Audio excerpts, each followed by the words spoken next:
Vale, pues yo creo que ya empezamos. Digo, todavía somos poquitos, pero pues supongo que es porque es sábado. También un poco. Va. Entonces, para no robarles mucho tiempo de su sábado, también pues vamos a empezar de una vez. Hoy vamos a ver esta herramienta de Qiskit Nature, que es ya parte de las como frameworks de aplicación. Creo que vieron ayer con Diego y con Claudia Finance y Optimization, ¿no? Ahora toca este de Nature, que es la herramienta dedicada a química cuántica y estructura electrónica de la materia, ¿va? Bueno, para platicarles un poco de cómo va a estar, pues primero para entender, ¿no? De qué va Qiskit Nature, pues hay que entender un poco el área de aplicación, ¿no? Entonces vamos a ver una slide de qué es la química cuántica, otra de qué es la estructura electrónica de la materia, para qué se suele usar, y esto es importante, ver pues por qué se involucró, ¿no? Aquí el cómputo cuántico, cuáles fueron las dificultades que se enfrentó el cómputo clásico en esta área, y ya a la hora de ver Qiskit Nature, pues vamos a ver por qué ya es importante, ¿no? Usar este cómputo cuántico. Vamos a resolver un problema que se llama el problema de estructura electrónica, y después les voy a platicar brevemente de cómo usar la solución a este problema para hacer otro problema, que es este cálculo de la energía del estado base de una molécula, ¿va? Y bueno, como siempre, pues vamos a como resumir, ¿ok? Ahora les tengo una frase que ya no es de broma. Esta es como una premisa importante que hizo Richard Feynman hace unos cuantos años, que pues es un poco la motivación de esta presentación y de la aplicación del cómputo cuántico a resolver problemas de química, que pues simplemente si nosotros queremos resolver problemas que son de naturaleza cuántica, como son pues las reacciones químicas, modelar moléculas, todo eso, pues son a escalas ya muy pequeñas, ¿no? Entonces son de naturaleza cuántica. No podemos esperar que un dispositivo clásico nos sirva de mucho, ¿ok? Este artículo, si quieren, yo acá lo tengo, si les interesa también se los puedo mandar. Este está muy bueno. Entonces, bueno, esa es como nuestra motivación de hoy. Y vamos a empezar con la primera parte de qué es la química cuántica, ¿va?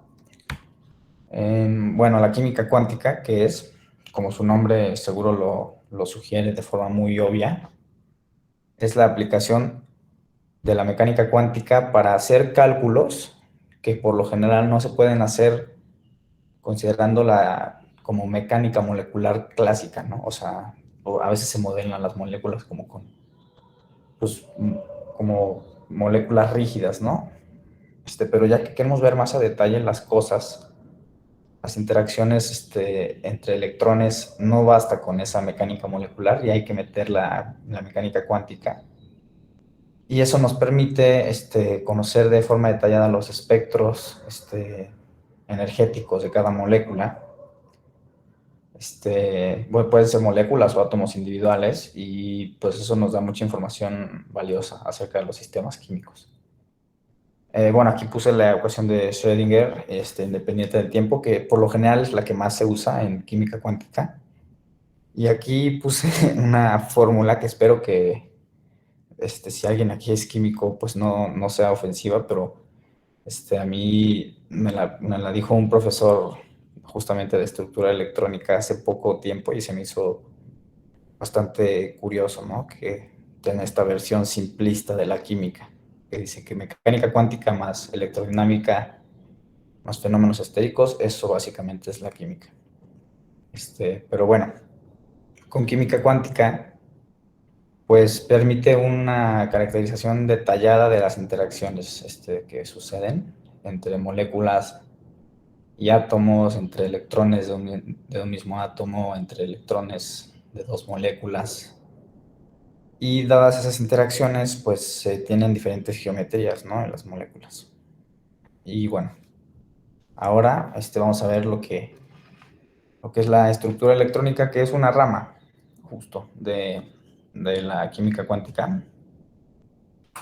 Pues como que también su nombre lo sugiere una vez más, es el estudio detallado de los estados cuánticos. Ya se le asignan estados cuánticos a los electrones de un átomo, este, y con el estudio de esos estados cuánticos se hace el estudio de pues, cómo interactúan al formar moléculas, ¿no?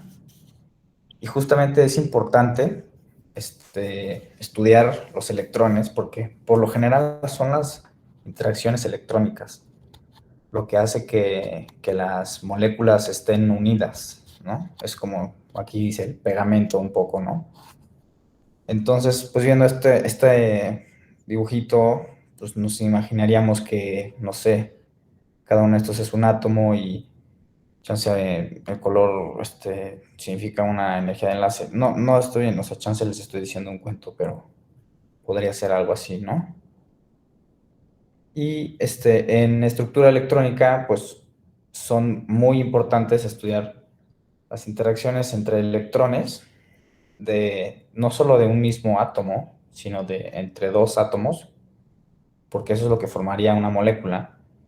Y a veces también se estudian las interacciones entre electrones y núcleos, ¿no? Y bueno, eso es un poco lo que nos vamos a enfocar hoy, estudiar los estados cuánticos correspondientes a los electrones, ¿no?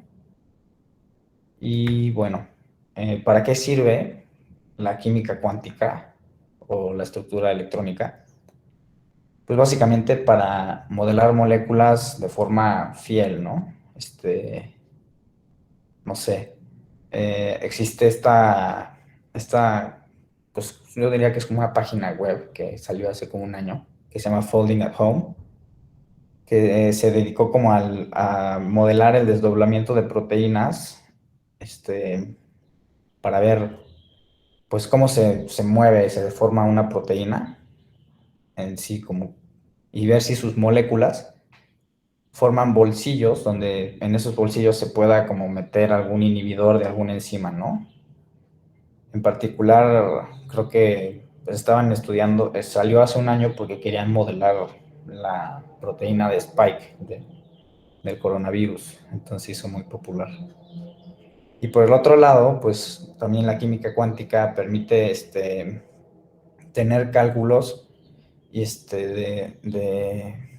pues de como factores químicos, ¿no? Ya sean los tiempos de reacción, su potencial de oxidación, cosas así.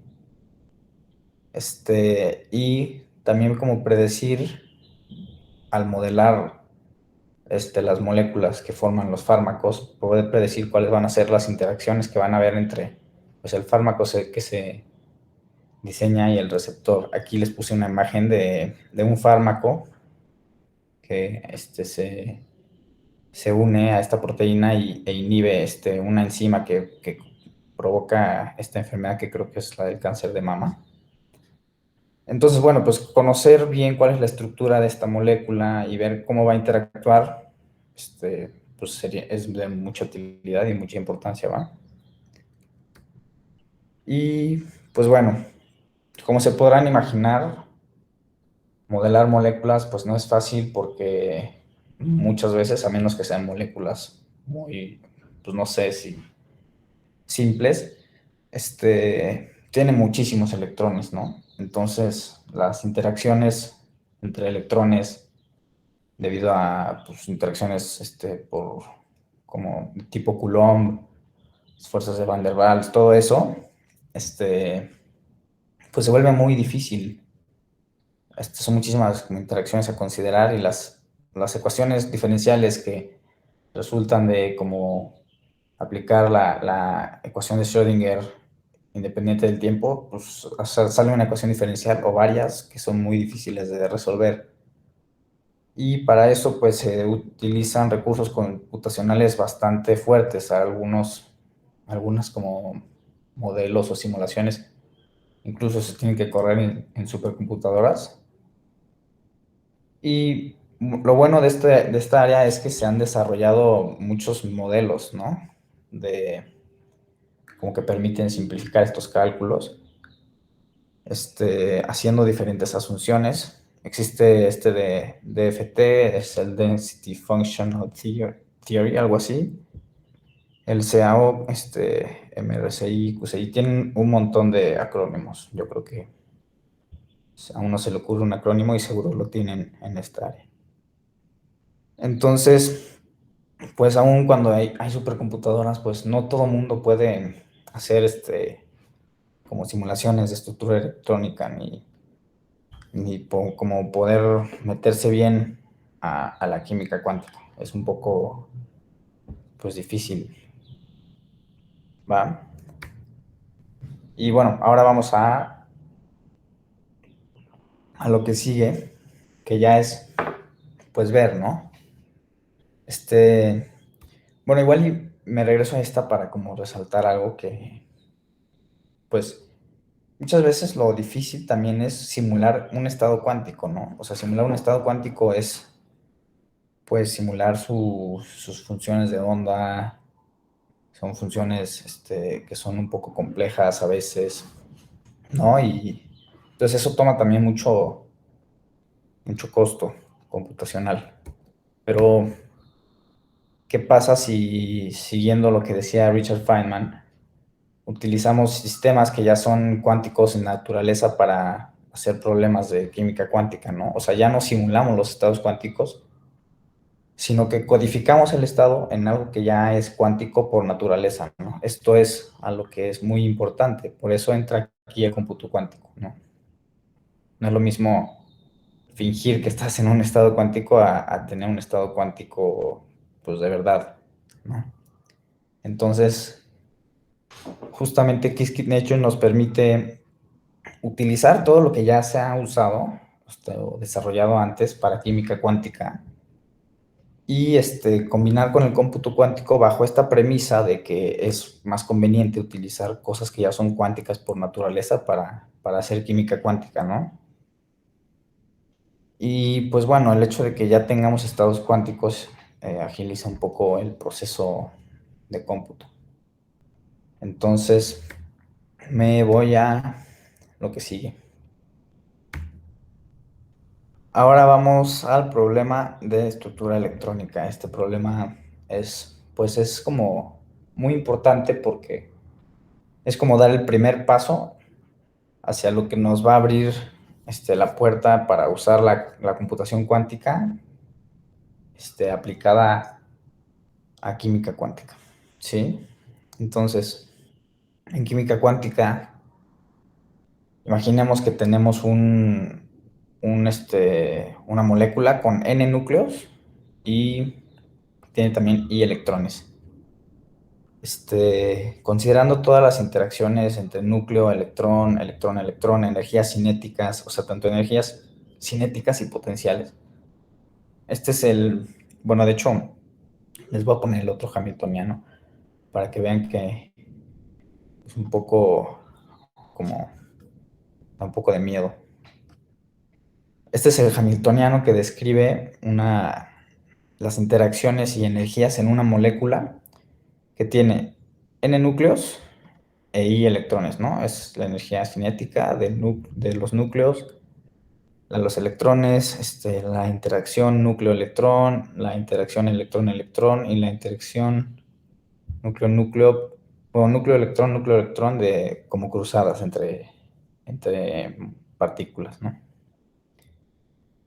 Que el que les pongo acá es uno ya un poco más simplificado, haciendo algo que se llama la aproximación de Born-Oppenheimer. Si están familiarizados con esto, pues, solo es asumir que podemos separar los grados de libertad nucleares y electrónicos y nos enfocamos justamente en estudiar los grados de libertad electrónicos, ¿no? Este es este, el hamiltoniano que nos queda, que describe, pues, cómo interactúan, ¿no? En términos de energía.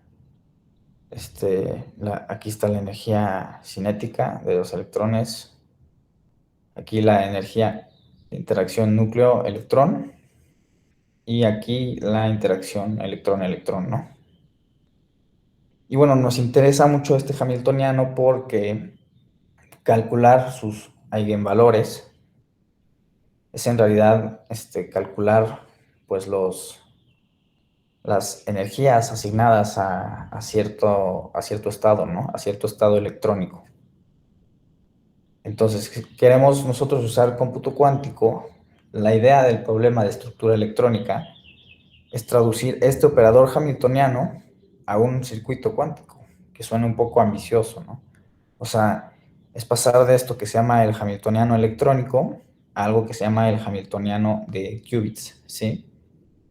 Y la idea de tener esto es que nosotros podemos aplicar un circuito cuántico que como insertar un estado cuántico nos devuelve, pues como es la ecuación de Schrödinger, ¿no? El eigenvalor por el estado, algo así, ¿sí?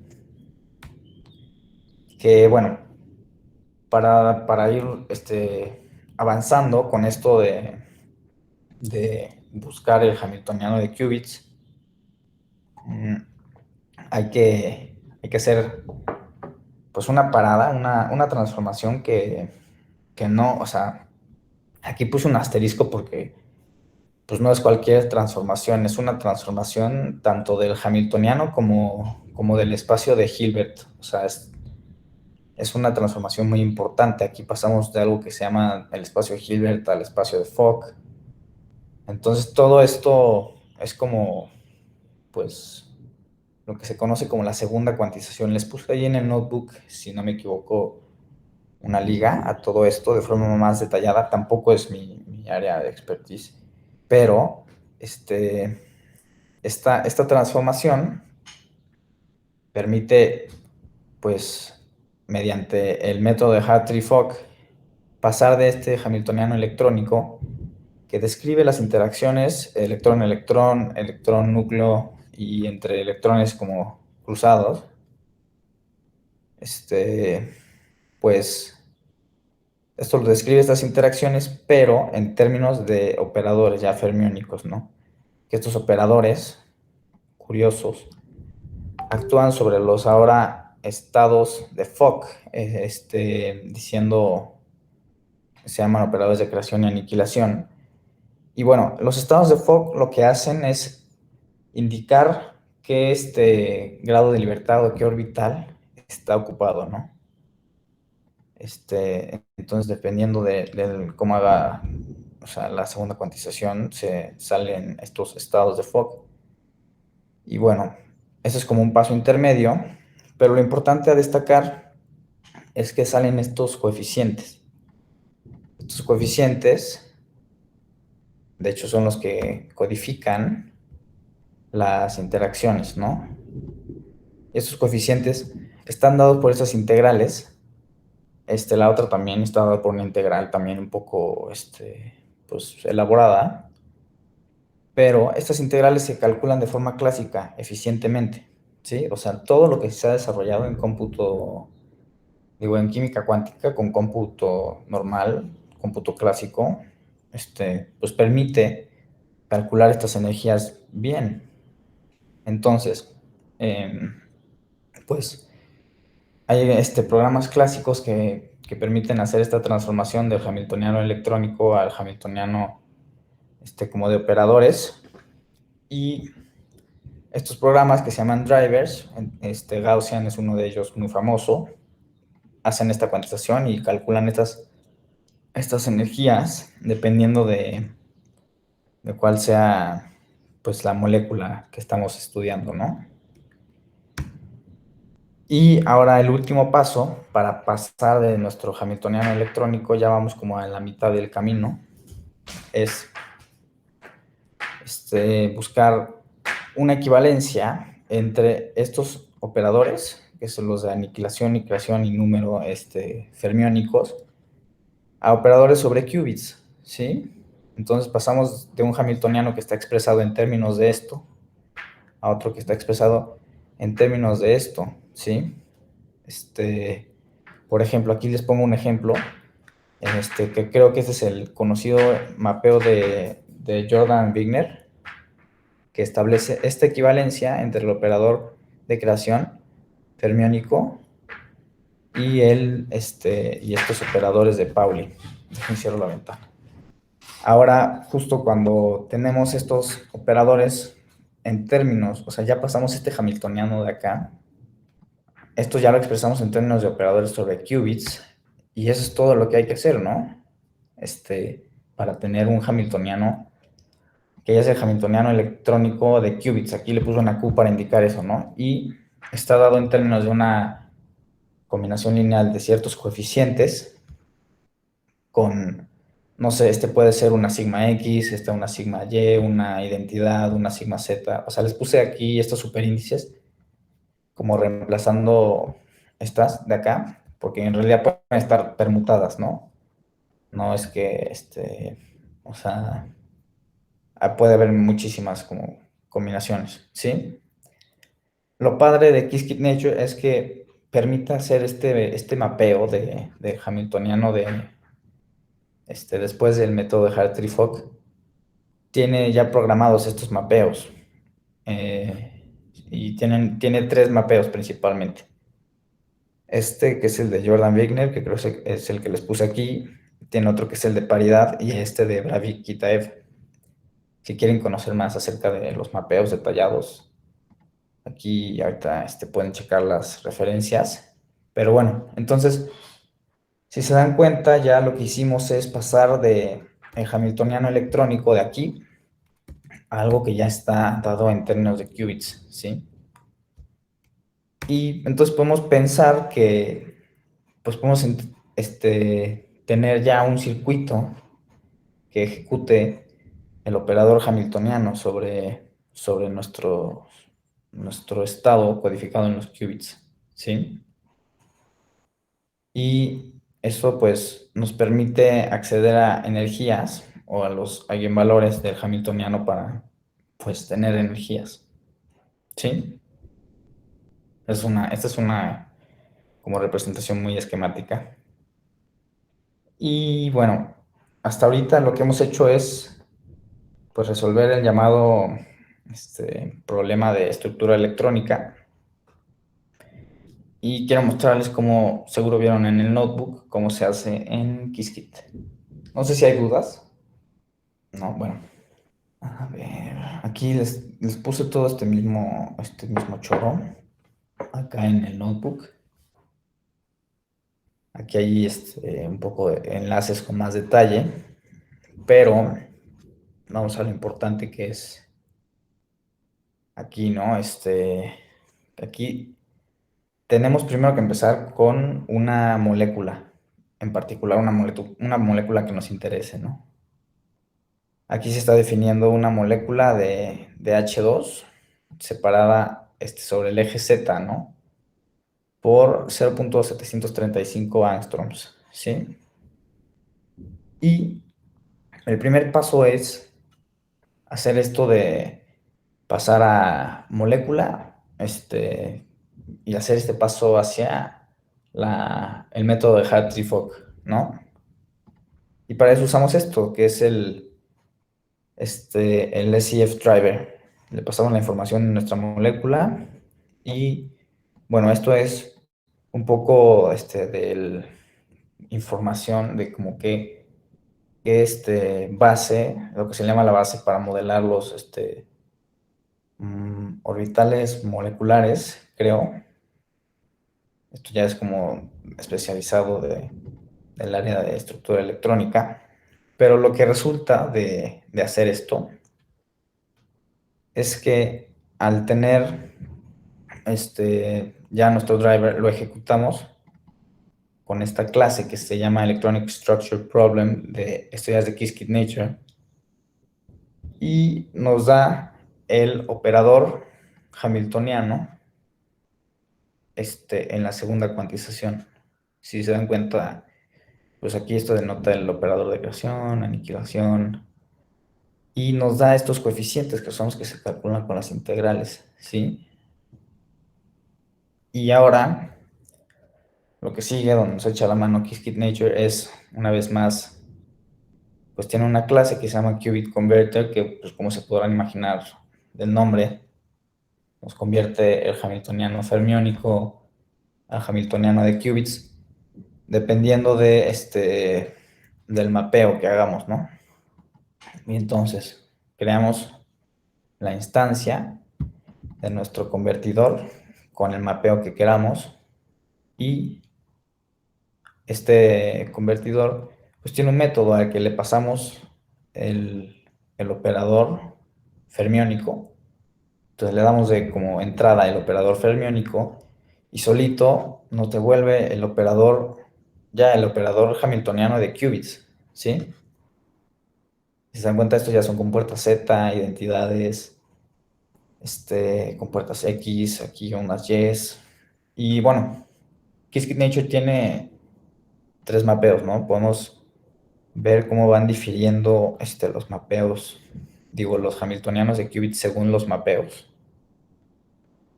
Y entonces aquí, por ejemplo, sale una Z que en este caso no sale en el segundo término, y así, ¿no? Entonces, pues todo este rollo que les conté de hacer el como hamiltoniano de pasar del hamiltoniano electrónico al hamiltoniano de qubits es algo bastante sencillo de hacer en Qiskit Nature, y solo utilizamos, creo que son tres, ¿no? Tres clases, que es esta de Molecule, esta de Electronic Structure Problem y esta de Qubit Converter. Eso es todo lo que necesita uno en Qiskit Nature para hacer este paso, ¿sí? Y bueno, me voy a regresar acá a la presentación. No sé si hay dudas todavía no.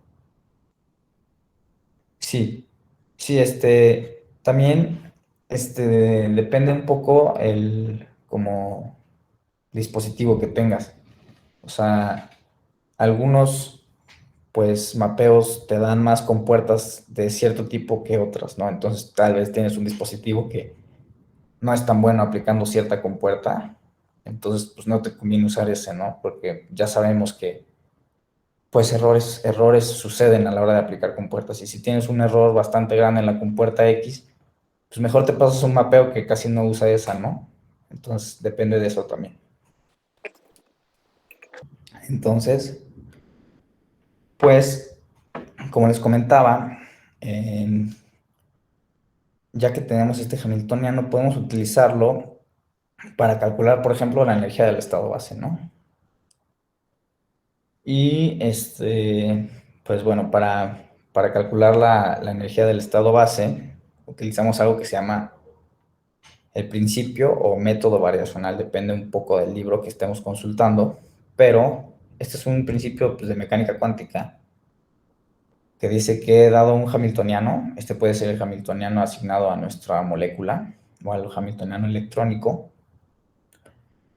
si le calculamos el valor esperado a con respecto a cualquier estado, este valor esperado va a ser mayor o igual que alguno de sus eigenvalores. O sea que existe un eigenvalor que es menor o igual que el valor esperado de este hamiltoniano para todos los estados, ¿sí?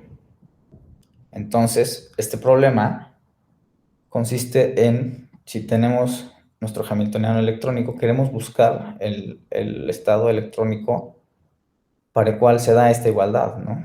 Para el cual justo el valor esperado del hamiltoniano nos da la energía mínima, ¿ok?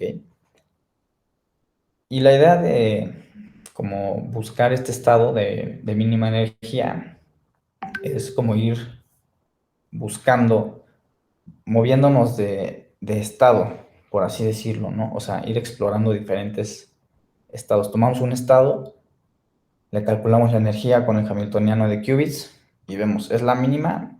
Pues todavía no sé, yo creo que todavía puedo bajar un poco más. Genero otro estado. ¿Es la mínima? Todavía bajo otro más, y así, ¿sí?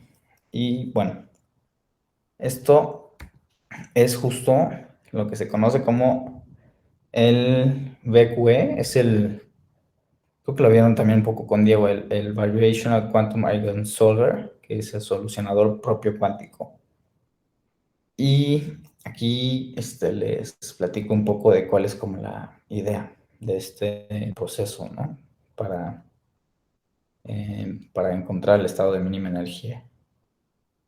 Comenzamos con un número de qubits necesarios, dependiendo de la molécula que estemos usando, ¿no? Dependiendo de la molécula, vamos a necesitar más o menos qubits para pues tener justo pues como la equivalencia entre los estados de Fock y los estados de qubits, ¿sí?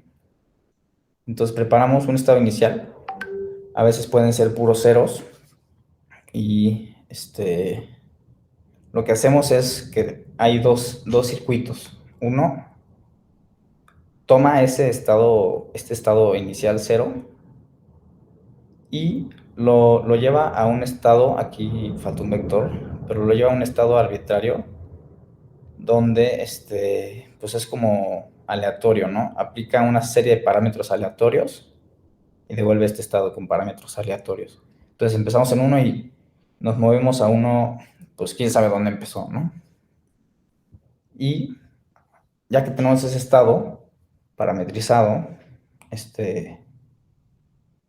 pues ahora sí utilizamos este nuevo Hamiltoniano de qubits que nos dio Qiskit-Nature para calcularle la energía, ¿sí?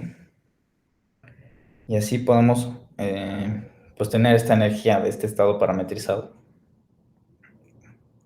Lo que sigue es cambiar los parámetros, y igual y algo que es importante aquí decir es que los parámetros no se cambian siempre de manera aleatoria, sino se cambian de forma optimizada con un optimizador, ¿no? Con un método optimizador, siempre buscando reducir esta energía, ¿no? Entonces, pues vemos si hay alguna como dirección específica en la que se vea que vaya disminuyendo la energía. Cambiamos los parámetros de este circuito, tenemos un nuevo estado y tenemos una nueva energía, ¿no? Y vemos si es menor, vemos cuánto disminuyó, si la disminución es considerable, seguimos disminuyendo, así hasta llegar a un valor mínimo, ¿sí? Eso es lo que se llama el BQE, ¿ok? Entonces ya vimos cómo en Qiskit-Nature podemos generar el Hamiltoniano de qubits, y como de forma muy burda, esto es muy, muy a grandes rasgos, cómo podemos calcular la energía del estado base para llegar a, o sea, para poder utilizar esta información para hacer más cosas, ¿no? Y bueno, pues vamos ya a lo último. Pues igual y nada más concluyendo rápidamente, pues vimos, ¿no? ¿Qué son estas áreas de la química cuántica y la estructura electrónica? También así muy, muy abuelo de pájaro. Y pues vemos para qué sirven, por qué son importantes y qué dificultades hay en estas áreas en cuestión como de cómputo, ¿no? Y vimos cómo es posible, bajo esta idea de preparar y no simular estados cuánticos, agilizar los cálculos en estas áreas, y vimos un poco el problema de estructura electrónica y el BQE. El BQE es este último procedimiento, ¿va? Y pues bueno, como la vez pasada, pues igual les dejo una idea, ¿no? Si les gusta mucho la química y tienen una molécula favorita, pues igual pueden pues, hacer los cálculos de la energía del estado base o la energía del estado excitado para su molécula favorita. Y eso sería todo por hoy. Aquí están, estas son de las imágenes. Aquí pueden consultar a detalle todo esto del método de Hartree-Fock y la segunda cuantización de forma más pues formal. Y aquí están los detalles de los mapeos. Preguntaba Gesan de por qué se usan diferentes mapeos. En este paper seguramente puedes encontrar, dependiendo de pues, qué requerimientos como de recursos tengas, ¿vale? Y pues nada, gracias. Va, perfecto. Y me voy a regresar porque ahora le toca a Claudia. Va. Buenas tardes a todos. Voy a compartir mi pantalla. Listo, ya deben de estar viéndola, ¿right? Les voy a hablar del último módulo de Qiskit, del último módulo especializado. Para ello hablemos de datos primeramente. Un dato es todo aquello que generamos a partir de hechos, estadísticas, elementos de información individuales. Usualmente los casamos con información numérica, pero no necesariamente es así. Puede ser un video, como está aquí, puede ser, este, letras que tenemos en los libros. Hay que tener en cuenta que un dato es algo que yo les puedo decir en persona, principalmente, si yo les digo mi nombre, ese es un dato. Esté escrito no en un papel o esté guardado no en una computadora, no deja de ser dato. Ahora, un término reciente que se ha estado escuchando mucho es el Big Data. Este se refiere a una colección de datos, ya sea estructurada o no estructurada, que es muy, muy grande en volumen. ¿Pero por qué tenemos esas grandes cantidades de volumen? Porque tenemos la capacidad de almacenamiento que no teníamos hace 50 años, digamos. En todos los días estamos generando datos por cualquier cosa, cualquier actividad que tengamos. Simplemente al navegar en las redes sociales estamos generando datos, esos datos de si le diste like o no le diste, o le diste me enoja, etcétera. Cuando subimos un video, cuando damos pláticas como esta.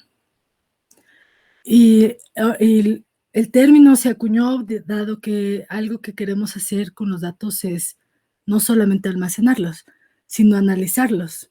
Y el Big Data, conceptualmente, a eso se refiere. Nos provee herramientas especializadas enfocadas en extraer valor de estos datos almacenados y formular informes estadísticos, y podemos con ellos también realizar modelos predictivos.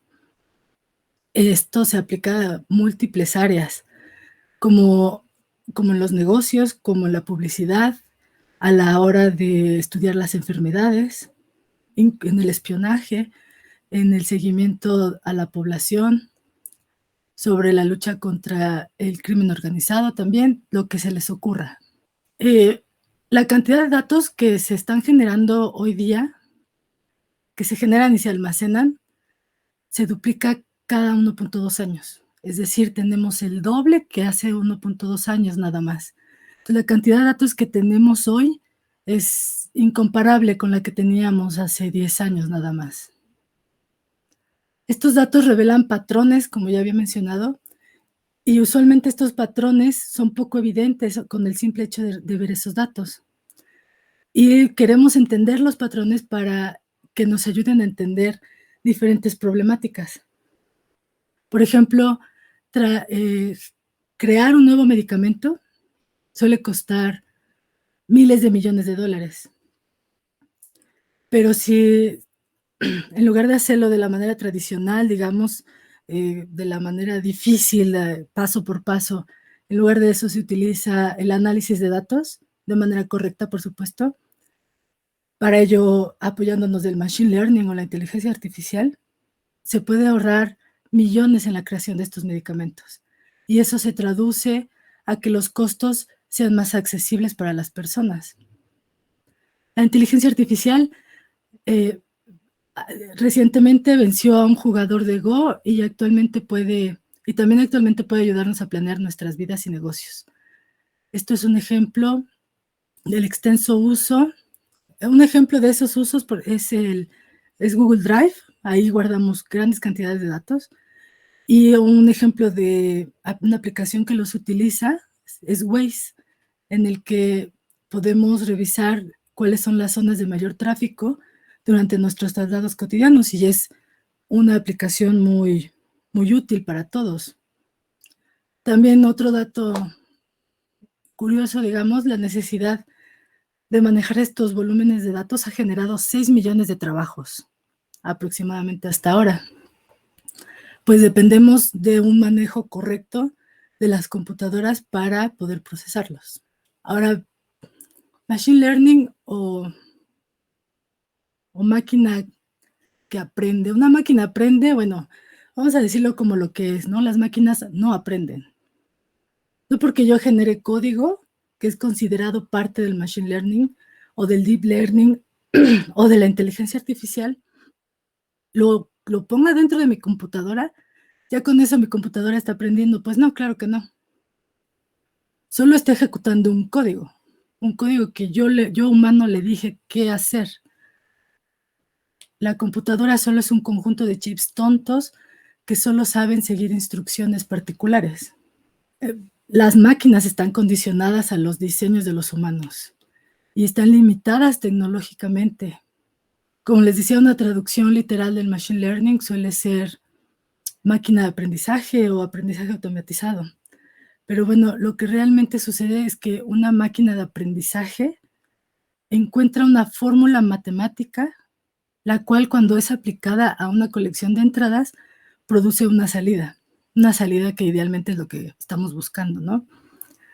De esta misma fórmula matemática que estamos generando, también servirá para predecir o para buscar salidas correctas para esas entradas, ya sea que hayan sido utilizadas para entrenar a la máquina, entre comillas, que aprende. Y entonces, bueno, en pocas palabras, una máquina no aprende. Así como a lo que le llamamos inteligencia artificial, bueno, no es que realmente sea inteligente, no estamos ahí todavía. Pero bueno, ¿por qué se le llama machine learning? La razón es por marketing.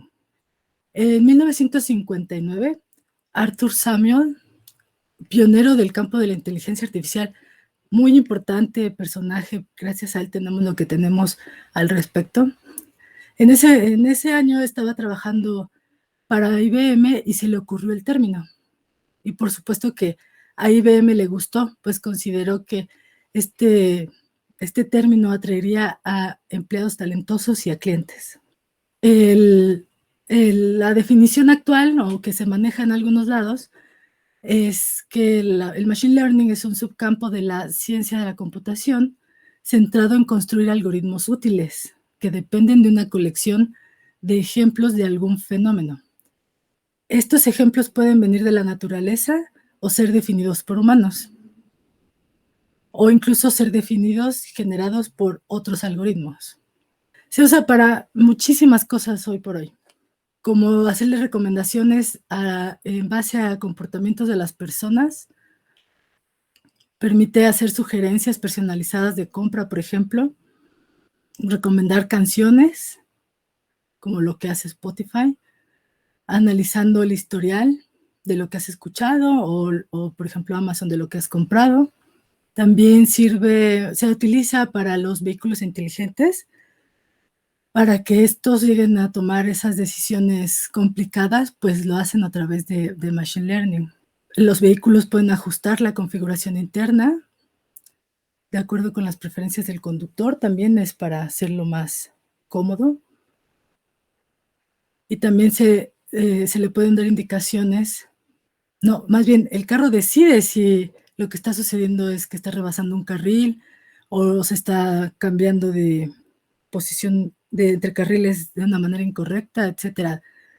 Los vehículos inteligentes no solamente son los que se manejan a sí mismos, sino un carro normal, entre comillas, que te va sugiriendo todas esas cosas, porque en todo momento está analizando el entorno y está al pendiente, digamos, de lo que está sucediendo, y después de procesar esa información, pues hace sugerencias.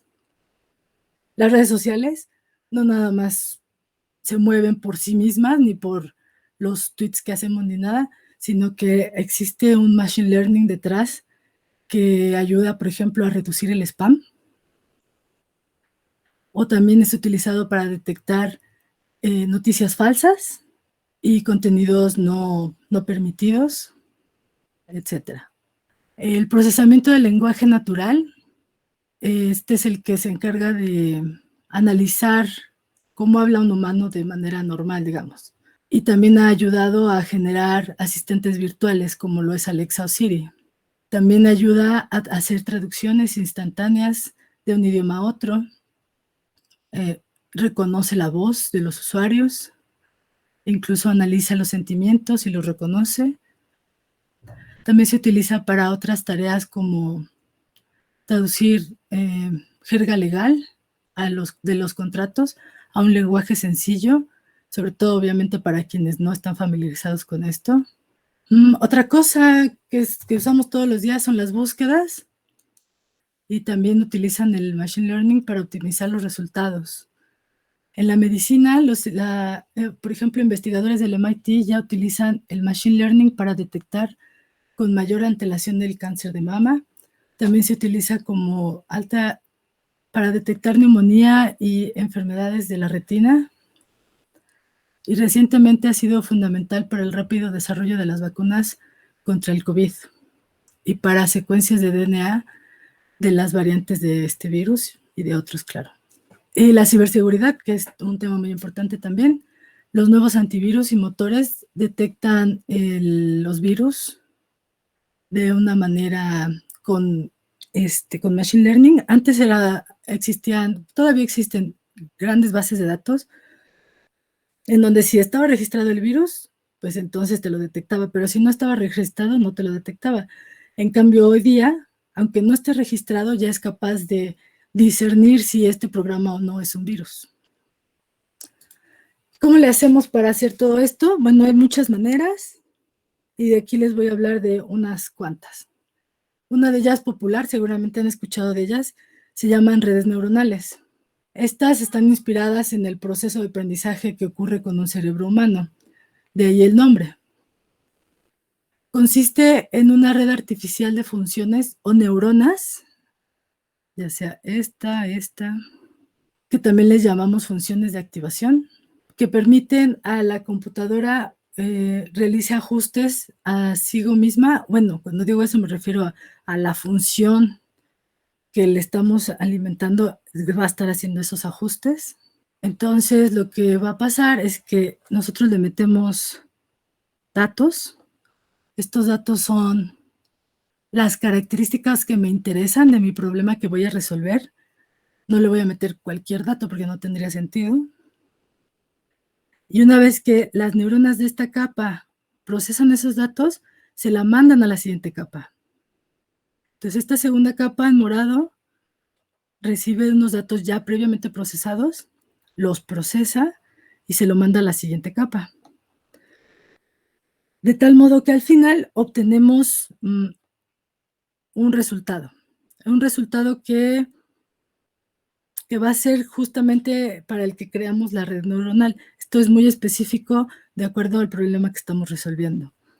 Si lo vemos en términos de funciones, nosotros podemos decir que este F1 recibe X y el resultado de la ejecución de este F1 se lo vamos a mandar acá.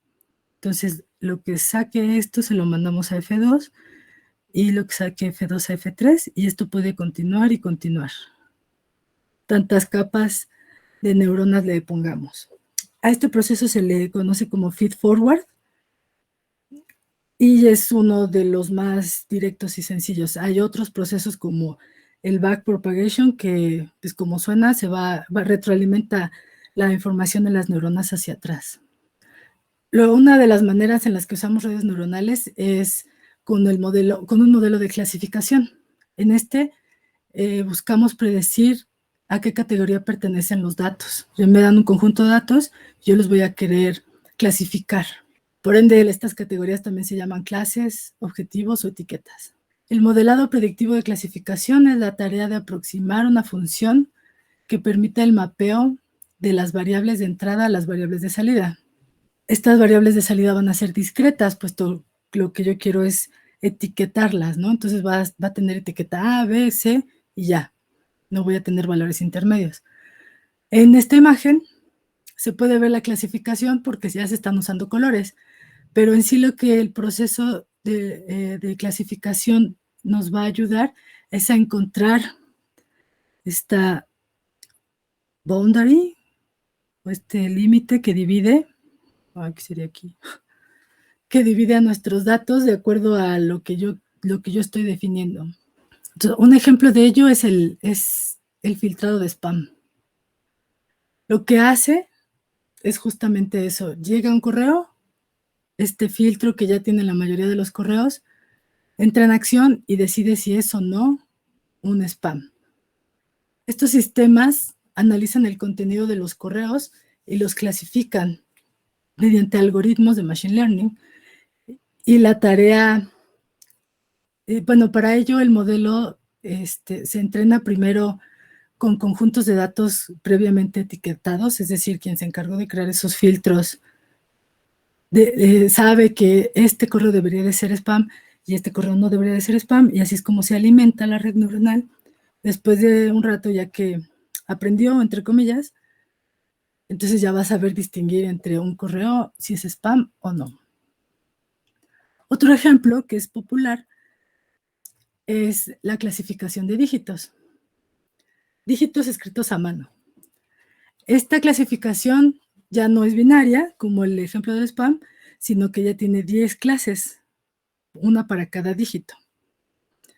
Aquí lo que hace es que analiza la imagen a nivel de píxeles. Entonces toma un píxel y decide si tiene cierta cantidad de gris, de blanco, de negro. Puede ser a color también. Ese píxel se puede analizar a nivel de grises o a nivel de brillo. Y entonces cada una de las X, cada una de las cosas que le metíamos a la red de aquí es un píxel. De tal modo que después de que lo alimentamos con muchos ejemplos en donde le decimos a dónde tiene que llegar, o sea, qué dígito nos estamos refiriendo, esta red neuronal va a ser capaz de distinguir estos dígitos que fueron capturados a mano. Este problema es de multiclase, así se le llama, y la misma red neuronal nos va a servir para clasificar cualquier dígito de entrada, ya sea el 0, el 1, el 2, etc.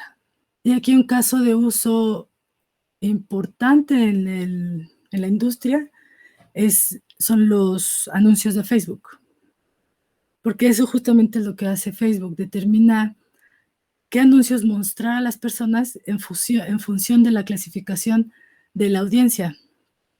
Nosotros, como usuarios de Facebook, tenemos ciertas etiquetas. Nuestra edad, nuestro género, nuestros gustos, qué tipo de videos vemos, a qué le damos like, a qué le damos corazón, a qué le damos me enoja. Y con esa información alimentan una red neuronal, y el resultado de esa red neuronal es qué tipo de anuncio es el que nos van a mostrar.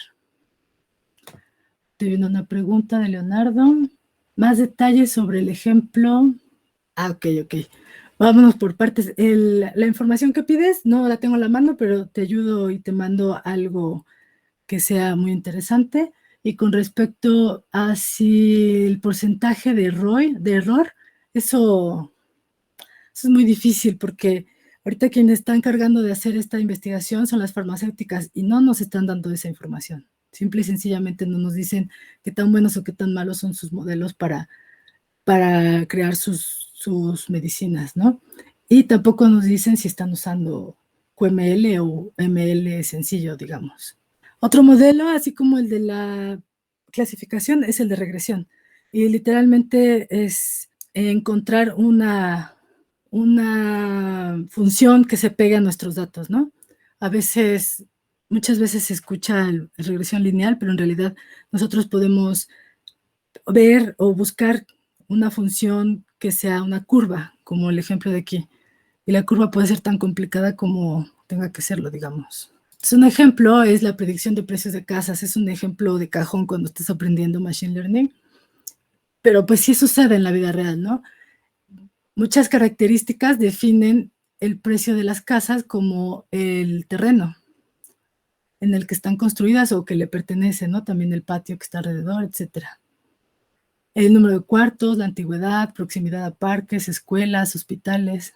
Entonces, lo que se utiliza para hacer esta predicción y poder decir más o menos pues cuánto te va a costar una casa, ¿no? Otro ejemplo en donde se usa muchísimo es a la hora de intentar pronosticar, como el clima, y en general series de tiempo. Por ejemplo, es posible que se quiera predecir la probabilidad de que suceda algún evento en el futuro, qué clima habrá en una zona turística en particular el próximo fin de semana, pronosticar cuántas unidades de un producto se va a vender durante los próximos 6 meses, y esto se resuelve con Machine Learning. Caso de uso, Amazon. tener mucho producto en bodega es caro, es muy caro. Entonces, no quieres tener tus productos almacenados demasiado tiempo porque eso te cuesta dinero, pero tampoco quieres quedarte sin stock, sin el chance de poder seguir vendiendo. Entonces, es un punto de equilibrio muy importante y eso se puede resolver. De hecho, Amazon lo resuelve utilizando Machine Learning y en particular con regresiones. Y es parte de su éxito, ahí está gran parte de sus ganancias, no tener que gastar tanto en guardar sus productos, pero tampoco quedarle mal a sus clientes de decirle, ya no lo tengo. Este modelo ha sido tan exitoso que incluso ofrecen el servicio de Amazon Forecasting como parte de sus servicios en la nube. Pero bueno, estamos aquí por el Quantum Machine Learning. Esta es una área de investigación que explora la interacción de ideas de la computación cuántica y el aprendizaje automatizado. Actualmente se manejan 4 enfoques diferentes para combinar las disciplinas en la computación cuántica y el machine learning, como se ve en el cuadrito. La primera letra se refiere a si el sistema de estudio es clásico o cuántico, mientras que la segunda letra define si se utiliza un dispositivo de procesamiento de información clásico o cuántico. Entonces tenemos las 4 combinaciones posibles. Actualmente es un área de investigación en la que muchos tienen los ojos puestos encima por las grandes posibilidades que pueda llegar a tener el QML. Vamos a ver aquí una intuición de cómo funciona el QML. Vemos de forma general, se efectúa el Machine Learning en términos de computación cuántica siguiendo estos pasos. Primero debemos preparar un conjunto de datos cuánticos.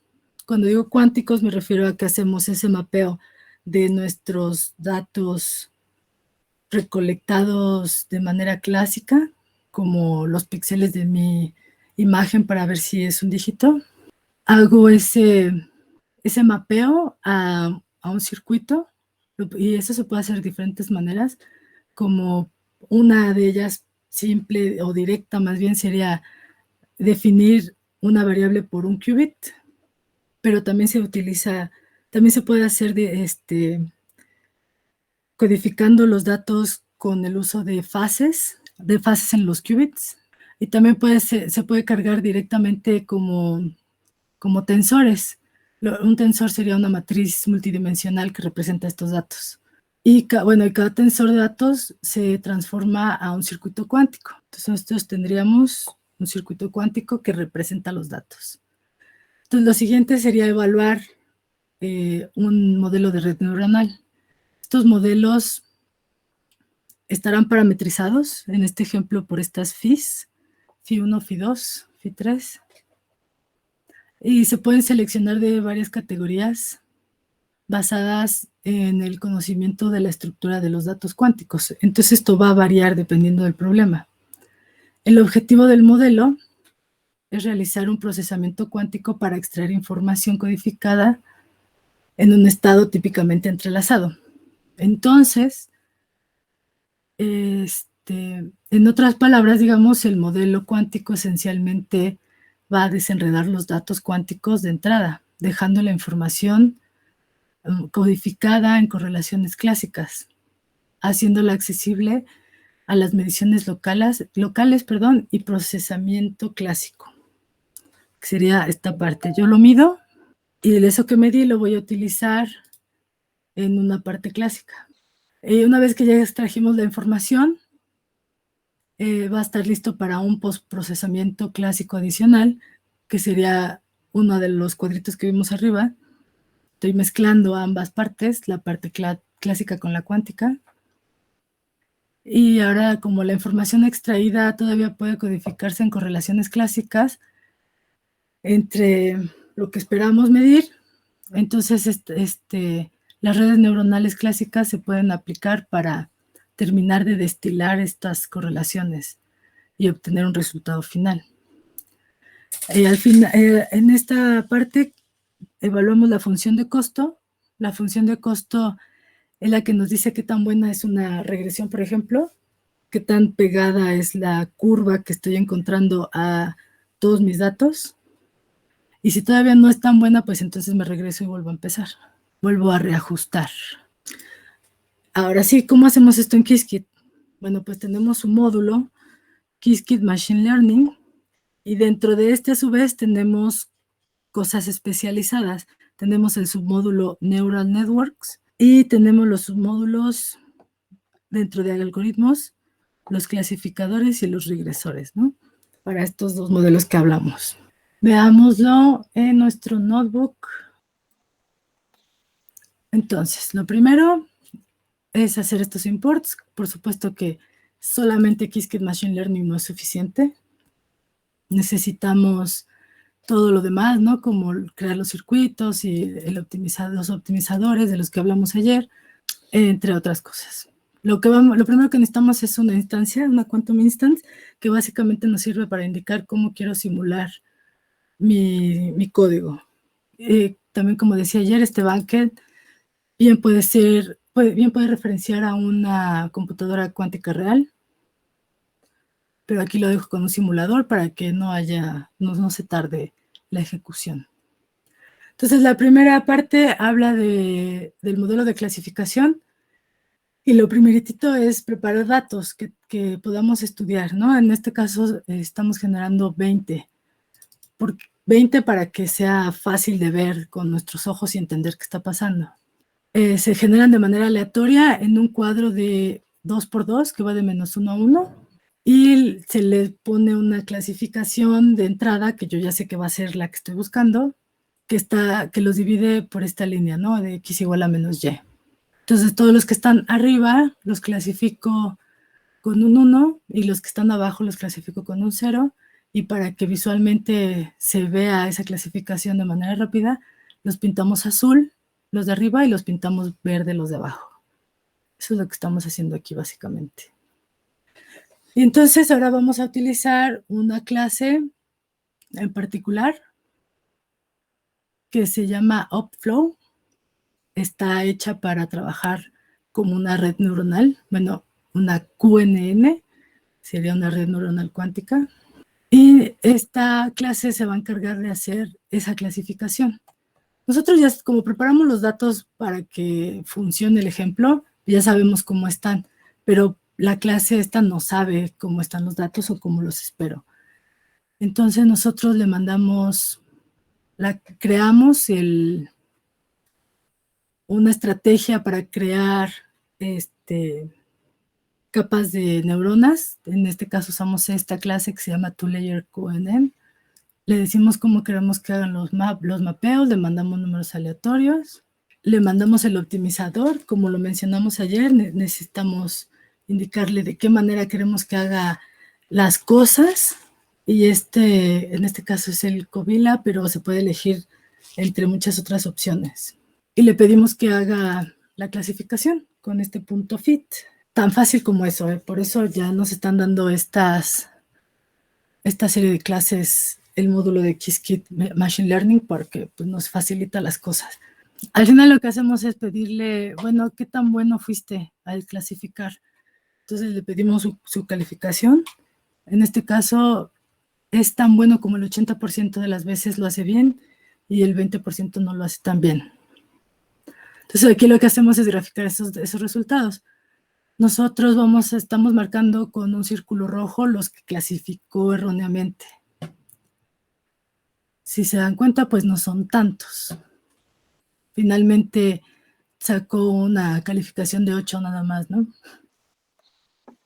Y así como tenemos esta clase de Upflow, tenemos otras que sirven para hacer lo mismo, pero siguen diferentes estrategias. En este caso, el ejemplo es con Circuit QNN. Y aquí necesitamos generar un par de cosas más antes de mandarla a llamar. Por ejemplo, este mapeo de características es una clase que nos ayuda a manejar como tal esas entradas.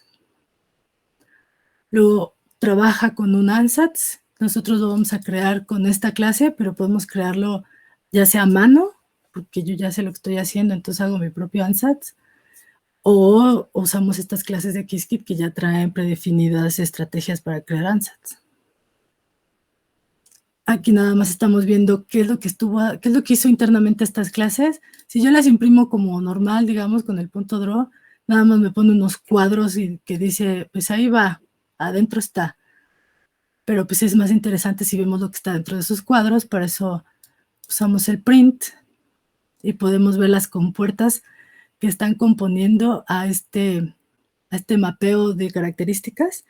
Es como la imagen que mostré hace rato en las slides, la parte de pasar esos datos a un circuito, que este sería ese mapeo, y el ansatz que está utilizando, que es en donde voy a tener esos parámetros que voy a estar ajustando, es este, ¿no? Y los parámetros son estos, es teta 0, teta 1, teta 2, teta 3. Es un ansatz chiquito, pero como nuestros datos son poquitos, pues igual alcanza, ¿no? Lo ejecuto esta clase, esta segunda clase que estamos usando de ejemplo. Le mando toda la información que ya generé del principio, mis estrategias de ansatz, etcétera, y le digo, clasifícame. Bueno, no a mí, a los datos. Y le pido su calificación. Este fue un poquito más malo, solo sacó 7, en particular para este ejercicio, y también podemos graficar y mostrar todos los datos con los que se equivocó.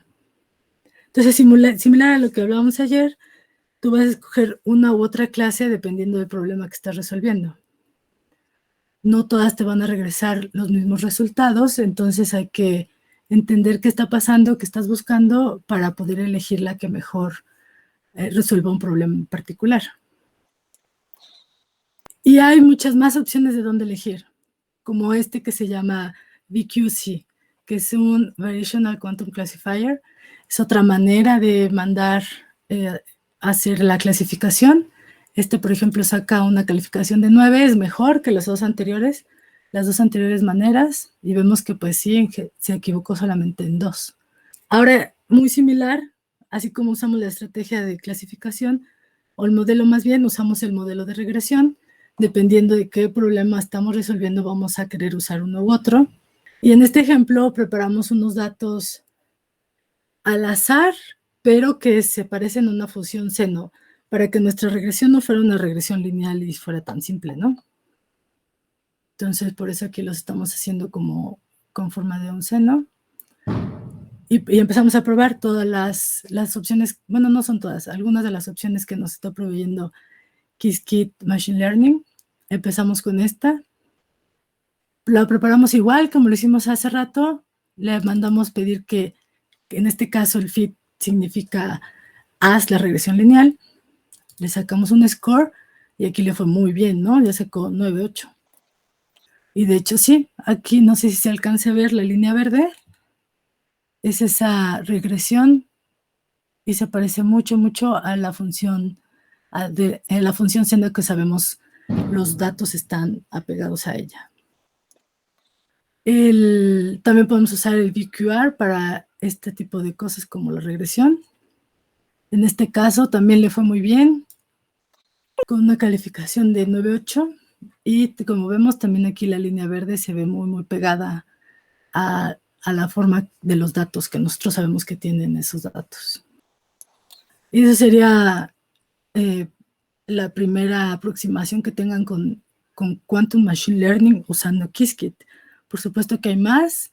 La idea siempre va a ser que revisen la API para que puedan conocer todas las opciones que hay, todo lo que pueden hacer, todo lo que pueden aprovechar, y hagan sus modelos mejores para sus problemas particulares. ¿Alguna pregunta? ¿Qué cambia? Lo que cambia es la rapidez con la que se calculan las predicciones. Pues hoy por hoy, no. Actualmente existen varios desafíos en el Machine Learning cuántico que deben abordarse tanto en hardware como en software. Si bien recuerdan, nuestras computadoras cuánticas disponibles no son tan grandes. O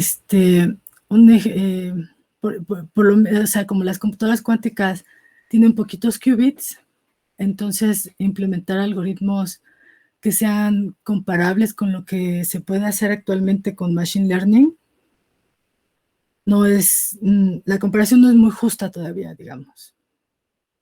pues no podemos ejecutar los mismos problemas en ambas computadoras todavía. Entonces, ese es un área de investigación muy activa y obviamente la apuesta es que sí va a mejorar en más de un sentido el QML con respecto al ML. Se ve prometedor, si no, no le estarían metiendo, pero hoy por hoy que te diga, no, sí le avanza tanto, no tenemos esos números. Muy bien. Pues bueno, si no hay más preguntas, pues yo creo que pues podemos ir cerrando esto. Ya fue lo último de este taller de Qiskit. Entonces, pues espero que les haya gustado, que les haya servido. Y pues gracias por echarse estas sesiones. No sé si algunos otros miembros del equipo de Q México quieran comentar algo. Pues principalmente muchas gracias a todos por asistir, por estar aquí presentes. Realmente esperamos que todo esto les sirva y también esperamos crecer la comunidad de computación cuántica en general. Ahí estamos, somos QMéxico, nos encuentran en nuestras redes sociales. Si los podemos ayudar en algo, por favor, contáctenos. Vamos a seguir ahí en el Discord, por ejemplo, para las siguientes semanas del Jam, si es que surgen algunas preguntas y ojalá les podamos ayudar con ello. Y pues muchas gracias otra vez. Sí, igual de mi parte agradecerles mucho por haber llegado hasta aquí. Y espero que hayan aprendido mucho y pues sí, que entre todos sigamos fomentando esta comunidad. Vale, pues muchas gracias por sus comentarios. Y pues si van a entrarle al Summer Jam, pues mucho éxito también en sus proyectos. Vale.